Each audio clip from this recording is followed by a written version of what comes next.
The lateral bound. I've seen several variants of this exercise. The most consistent one that I've seen online is a kind of stability variant where people will be jumping, kind of sticking the landing, and then jump and stick, and then jump and stick. In my view, it's crap. And the main reason is because the objective of this exercise should be to develop maximal explosive power. In order to develop maximal explosive power, we must also develop both the series elastic component and the stretch shortening cycle. In terms of what I'm talking about there, think about the idea of throwing a really hard pitch, or swinging a baseball bat really hard, or swinging a golf club really hard, or taking a slap shot, or throwing a really hard hook, right? In every circumstance, we have to have a loading phase. So if I'm talking about the pitch, when I bring my arm up, that's the loading phase, right? So I'm rotated out and then I'm driving through. I'm loading and then exploding. If I'm thinking about the baseball bat, right? I'm setting. This is why they start here, right? So you're already in a loaded position and you can then just rotate and explode. Try a slap shot on the ice without pulling the arm back first. Blah, it's not gonna go real far, or at least it's not gonna go as far as fast as the slap shot would otherwise do.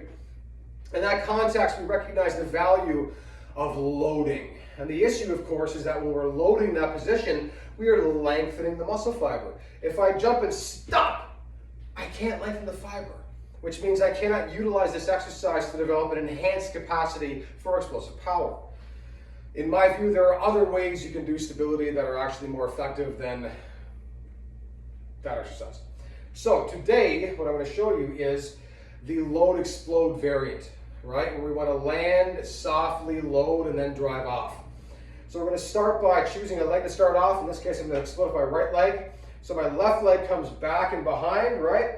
And I'm going to bring my arms back. And now from this position, my left leg is not touching the ground. I'm going to then drive my left leg out and drive my arms up and jump.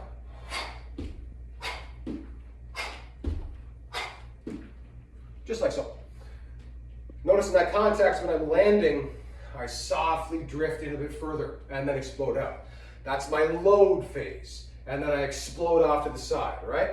We want this nice, smooth, soft transition coupled with an explosive jump.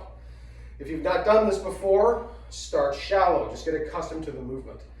In most cases at this stage, the hardest thing to do is stabilize, right? So when you land, you want to fall off to the side. If you're having trouble with that, let the off foot touch the ground. So in that context, it's the same movement. It looks like this. So I'm now going to start rotated over, right? Or leaning over, loaded up, with my left foot on the ground now. Same hand position. Leg goes, touch, touch, touch. Just like so. Once again, I'm not going to stay there. I'm not going to jump over and hang there for a while, right?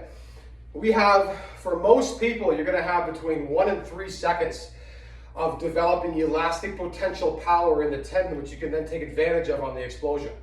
For a well-trained athlete, it might be as long as 6 seconds. It's not a ton of time, so you don't want to spend too much time there at this stage, right? You want to gently load and then explode, and as you progress with facility in the movement, you will make the explosion more intense. Just like so. And again, right? You want to land softly with control. Not the kind of thing you want to be doing if you got bum ankles or bum knees, or if you've got aggravations anywhere. An excellent developing movement for the purpose of driving greater lateral explosive power and just general single leg explosive power, and then also explosive power across the body or into the frontal plane. Go easy. Inhale as you come down, exhale as you explode. As always, maintain your core tension, stay focused. That is your lateral bound.